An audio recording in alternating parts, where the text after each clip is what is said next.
Starting with the name of Allah Almighty, who is the master of the day of judgment, and a bundle of Durud Salam on beloved Prophet Muhammad sallallahu alaihi wasallam. Dear students, mathematics exercise number 1.6 SSC 1 and question number 2 is the length of a rectangle is 4 times its width. The perimeter of the rectangle is 150 centimeter and find the dimensions of the rectangle. So students, try to understand the statement of the question. बच्चों question number 2 की statement ये है कि the length of a rectangle is 4 times of its width. Suppose कि this board is a rectangle and its length is 4 times as its width. मैं draw भी करता हूँ बच्चों. हम सपोज करते हैं कि ये एक रेक्टेंगल है और इस रेक्टेंगल की ये जो लेंथ है जिसको हमने सपोज किया है कि ये x है और इसकी विड्थ जो है वो y है. तो बच्चों ये जो इसकी लेंथ है वो y का 4 टाइम है. इसका मतलब ये है कि अगर y 1 सेंटीमीटर है तो x 4 सेंटीमीटर होगा क्योंकि x जो है वो इसका 4 टाइम्स है. दोबारा सुने स्टूडेंट्स कि जो लेंथ है वो 4 टाइम्स है. अगर मैं लेंथ और विड्थ को इक्वल करना चाहता हूं तो बच्चों या तो मुझे विड्थ को 4 से मल्टीप्लाई करना पड़ेगा या लेंथ को 4 से डिवाइड करना पड़ेगा, तो फिर ये दोनों वैल्यूज इक्वल होंगी. तो इस क्वेश्चन को सॉल्व करने के लिए हम सबसे पहले लिखेंगे let length of the rectangle is equal to x, then width is y. Now students, according to the first condition of the question, length is 4 times of its width. ये जो लेंथ है बच्चों वो विड्थ का 4 time है. अगर मैं इन दोनों को इक्वल करना चाहता हूं तो या तो मुझे y को 4 से मल्टीप्लाई करना पड़ेगा तो x की इक्वल आएगा, या x को 4 से डिवाइड करूंगा तो वो y की इक्वल आएगा. तो इसके नीचे मैं लिखूंगा फर्स्ट कंडीशन, और फर्स्ट कंडीशन हमारी ये है कि जो लेंथ है वो विड्थ का 4 टाइम है. तो बेटे अगर हम विड्थ को 4 से मल्टीप्लाई कर लेंगे तो ये दोनों इक्वल होंगे. तो जो फर्स्ट कंडीशन है वो आएगी length is equal to 4y, क्योंकि लेंथ 4 टाइम है. अगर मैं लेंथ को 4 से मल्टीप्लाई करूंगा बच्चों वो तो 16y वो 16 टाइम हो जाएगा, क्योंकि 4 टाइम तो ये ऑलरेडी ग्रेटर है. इसलिए हम विड्थ को 4 से मल्टीप्लाई करेंगे तो ये दोनों इक्वल होंगे. और इसको जब मैं प्रॉपर इक्वेशन में लेकर आऊंगा तो ये आएगा students x minus 4y is equal to 0, क्योंकि ये 4y राइट साइड पर प्लस है, जब मैं लेफ्ट साइड पर लेकर आऊंगा तो ये माइनस होगा. अब बच्चों दूसरी कंडीशन इसकी ये है कि इस रेक्टेंगल का जो पेरीमीटर है वो 150 है, और रेक्टेंगल के पेरीमीटर का जो फार्मूला होता है वो मैं अभी आपको बताता हूं कि रेक्टेंगल का पेरीमीटर किसके इक्वल है.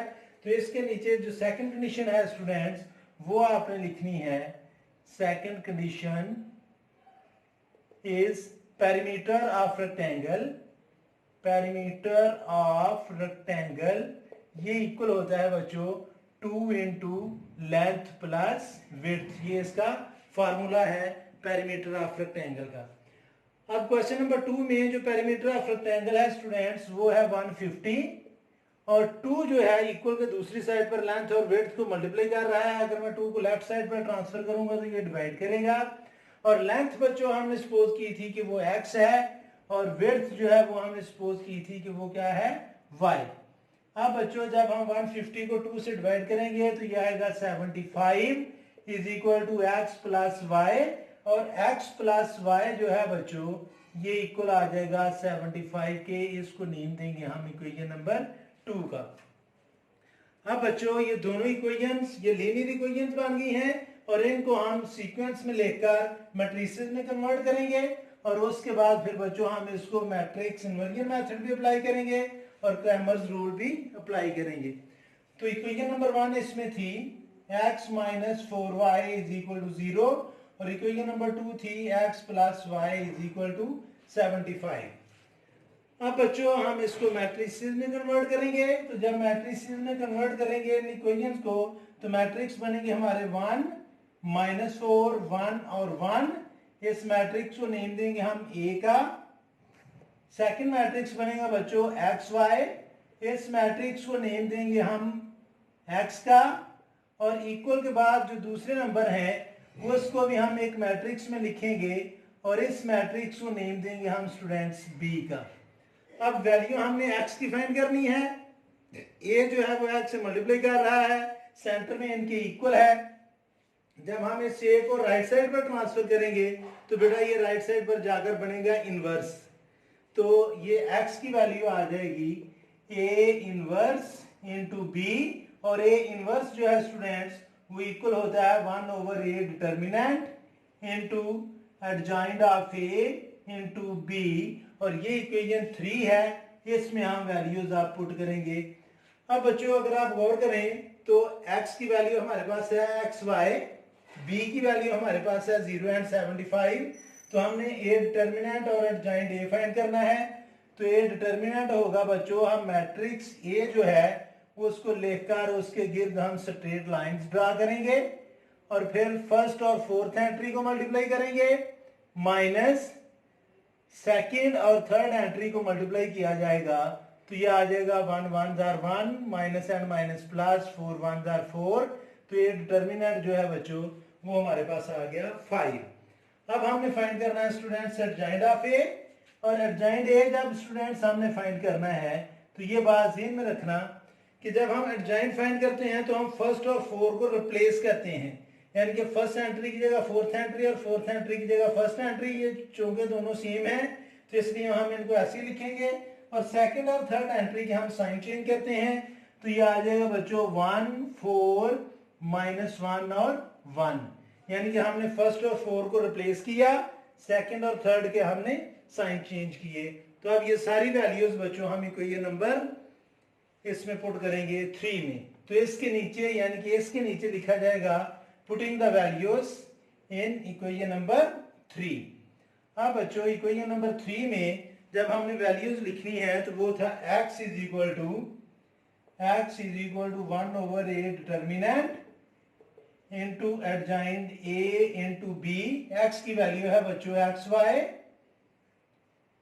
Is equal to 1/a determinant की वैल्यू है हमारे पास 5, एडजॉइंट ऑफ a हमने फाइंड किया 1 4 -1 और 1, और b की वैल्यू है बच्चों हमारे पास 0 और 75। अब स्टूडेंट्स हम इन दोनों मैट्रिसेस को पहले मल्टीप्लाई करेंगे, फिर 5 से डिवाइड कर लेंगे, तो यह आएगा 1/5 into 1 multiply by 0 plus 4 multiply by 75 और -1 multiply by 0 plus 1 multiply by 75, और यह आ जाएगा स्टूडेंट्स 1/5 इंटू 0 प्लस 4 को जब हम 75 से मल्टीप्लाई करेंगे तो बच्चों ये आएगा 300, और अगेन 0 प्लस 75, इन दोनों को अगर बच्चों हम प्लस करें तो ये आ जाएगा 1/5 x is equal to xy is equal to 1/5 into 375। अब बच्चों ये 5 दोनों से डिवाइड करेगा, 300/5 और 75/5। 300 को जब हम 5 से डिवाइड करेंगे बच्चों तो ये आएगा 60, और 75 को जब हम 5 से डिवाइड करेंगे तो ये आएगा 15, और लेफ्ट साइड पर ये चलता आ रहा है xy, और xy जो है मैट्रिक्स वो 60 और 50 की इक्वल है, तो बच्चों ये x की वैल्यू आ जाएगी 60 और y की वैल्यू आ जाएगी 15, और चूंकि हमारा जो पेरीमीटर था वो बच्चों सेंटीमीटर में था 150 सेंटीमीटर, तो जो इसकी लेंथ है वो x है और विड्थ जो है वो y है, तो इसके नीचे हम लिखेंगे length is equal to 60 centimetre और width is equal to 15 centimetre. बच्चों इस क्वेश्चन को आप मैट्रिक्स कन्वर्जन मेथड से भी सॉल्व कर सकते हैं और इससे क्रैमर रूल से भी कर सकते हैं, तो मैंने मैट्रिक्स इन्वर्जन मेथड अप्लाई किया है। क्रैमर रूल से आप इसको खुद ट्राई करें, अगर समझ ना आई तो कमेंट बॉक्स में आप मेंशन कीजिएगा, इंशाल्लाह ताला मैं क्रैमर रूल जो है वो भी सॉल्व करवा दूंगा। तो ये था बच्चों क्वेश्चन नंबर 2, और आज के लिए इतना ही काफ़ी है। मेरी अल्लाह से दुआ है कि अल्लाह ताला आपको हमेशा खुश रखे और ज़िंदगी के हर मैदान में कामयाब करे। आमीन। अल्लाह हाफिज़।